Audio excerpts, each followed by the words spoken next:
नमस्कार, मैं जनता शिवम गौतम और ऐसा लगता है कि अब आने वाला अक्टूबर का महीना बॉलीवुड के लिए बड़ी सुनामी लेकर आ रहा है।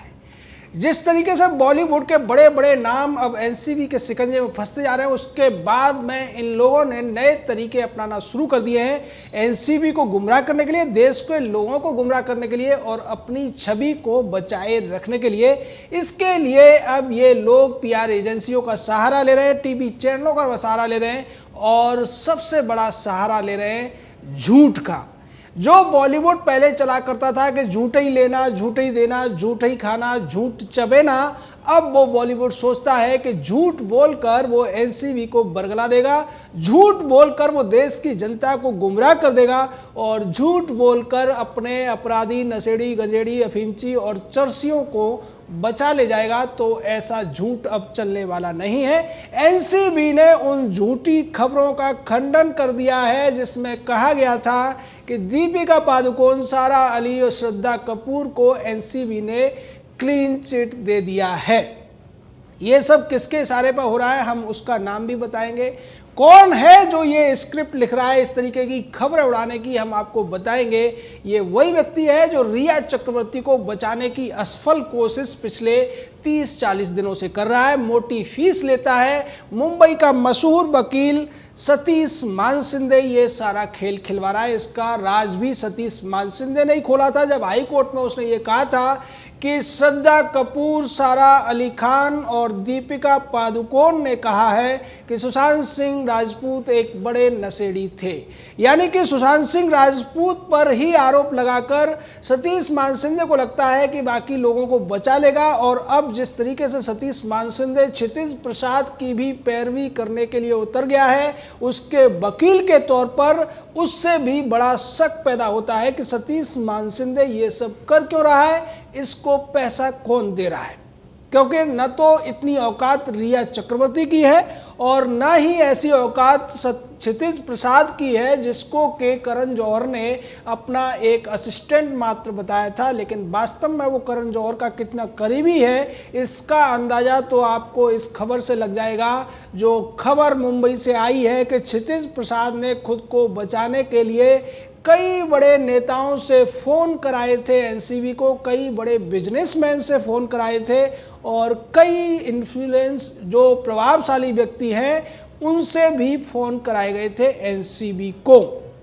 लेकिन एनसीबी ने उसकी बात को नहीं माना और इसको रिमांड पर ले रखा है 3 अक्टूबर तक। उसके बाद सतीश मानसिंदे ने एक नई चाल चली और मीडिया में आकर एक नई कहानी गढ़ दी कि उसके क्लाइंट यानी क्षितिज प्रसाद को एनसीबी ने बुरी तरीके से मारा पीटा है और उससे झूठे नाम लेने के लिए कहा गया है। ऐसा सतीश मानसिंदे ने क्यों कहा था उसकी भी वाजिब वजह है और वजह यह है कि क्षितिज प्रसाद ने 2 बड़े एक्टर और 2 बड़े प्रोड्यूसर्स के नाम बता दिए हैं एनसीबी को जिनके लिए वो ड्रग्स का इंतजाम किया करता था।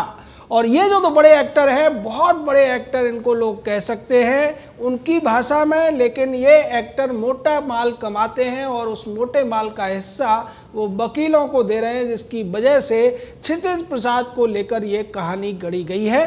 और दूसरी तरफ हम आपको पहले ही बता चुके हैं कि 3 नाम बॉलीवुड के अब लगभग फाइनल हो गए हैं। SAR यानी कि एस नाम का जो एक खान है वो जिसकी उम्र 54 साल है, उसका भी अब शिकंजे में फंसना तय है।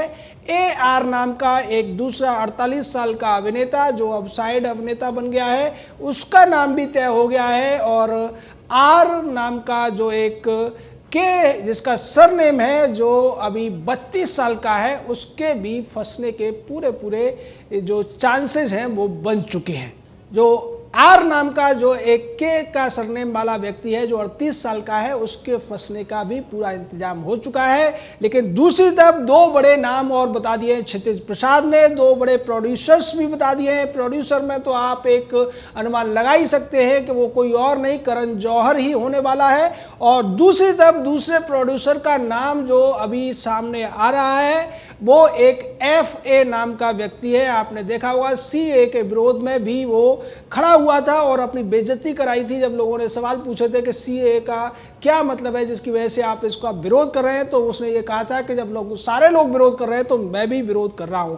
तो इस तरीके से बड़े बड़े नाम बताकर क्षितिज प्रसाद ने एक ऐसा राज खोल दिया है जिसकी वजह से अब सतीश मान सिंधे को पूरी ताकत लगानी पड़ रही है, झूठ का सहारा लेना पड़ रहा है, तमाम अफवाहों का सहारा लेना पड़ रहा है कि किसी तरीके से क्षितिज प्रसाद को बचा लिया जाए, लेकिन ऐसा होता हुआ दिखाई नहीं दे रहा है।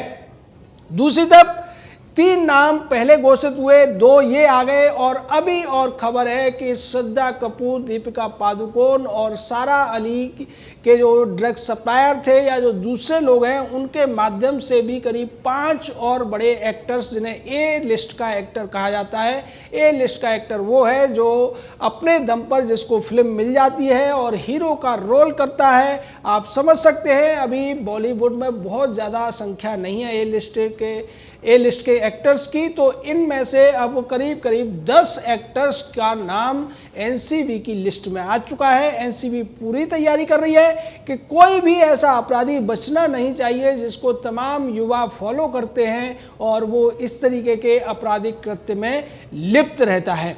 जिस तरीके से अब तक जांच आगे बढ़ी है और आगे भी बढ़ेगी, उसके बाद इन लोगों का झूठ का सहारा लेना लगभग तय माना जा रहा था। लेकिन एनसीबी ने जिस तरीके से दीपिका पादुकोण, सारा अली और श्रद्धा को लेकर झूठ फैलाया जा रहा था मीडिया में, उसका पूरी तरह खंडन कर दिया है।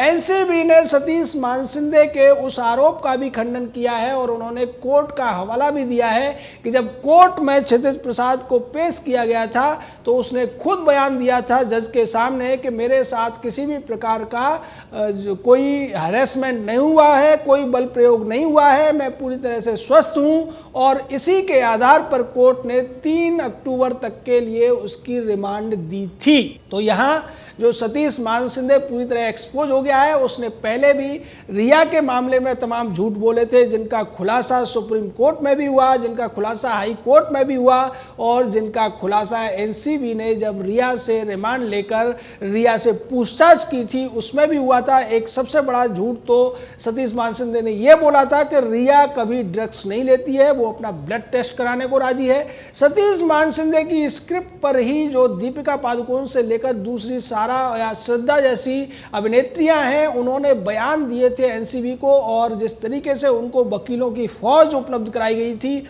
ऐसा लगता था कि एक ही स्क्रिप्ट के आधार पर एक जैसे मिलते जुलते ये बयान दिए जा रहे हैं और खासकर टारगेट बनाया जा रहा है सुशांत सिंह राजपूत को और सारा का सारा आरोप सुशांत सिंह राजपूत पर लगाकर ये लोग इनको बचा लेना चाहते हैं। इसका खुलासा तो सतीश मानसिंधे ने अपनी दलीलों के माध्यम से हाई कोर्ट में भी कर दिया था, जब उसने ये कहा था कि जो व्यक्ति ड्रग्स का सेवन करता था वो अब इस दुनिया में नहीं है, अगर वो होता भी तो उसको ज़्यादा से ज़्यादा 6 महीने या साल भर की सजा हो सकती थी, लेकिन जो लोग उसके लिए ड्रग्स का इंतजाम किया करते थे उनको 10 से 20 साल की सजा हो सकती है, जो सेक्शन लगाए गए हैं उसके आधार पर।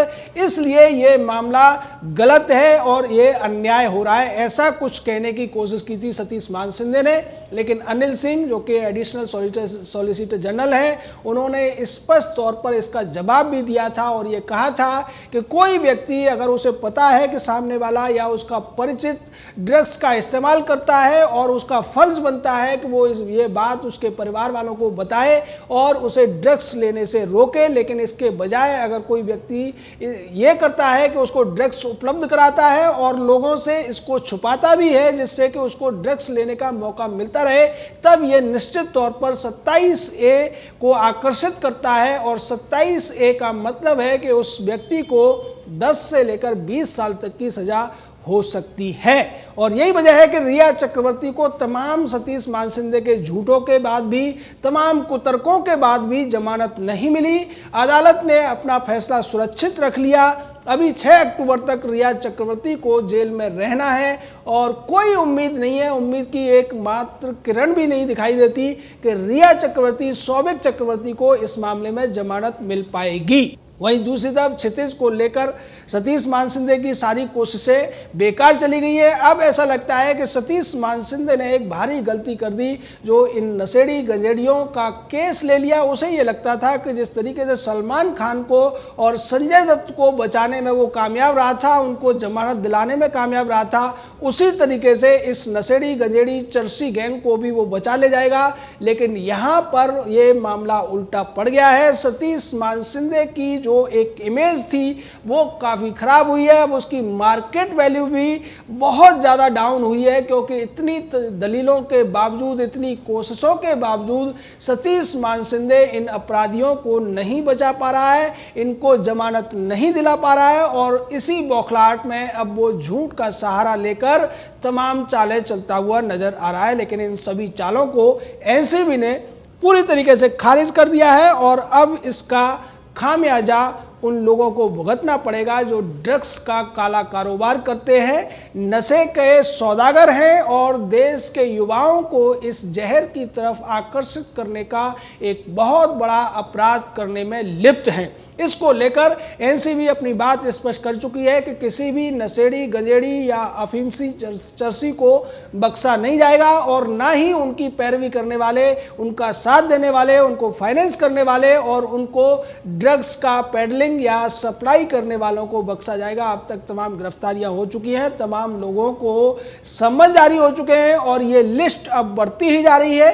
पहले छोटी छोटी मछलियां पकड़ी जा रही थी, लेकिन अब इस जाल में जो एनसीबी ने बिछाया है उसमें बड़ी बड़ी मछलियों के फंसने का समय आ गया है और अब ए लिस्ट के 10 बड़े एक्टर और करीब 5 बड़े प्रोड्यूसर डायरेक्टर्स का नाम एनसीबी की लिस्ट में फाइनल हो चुका है। जय हिंद, जय भारत।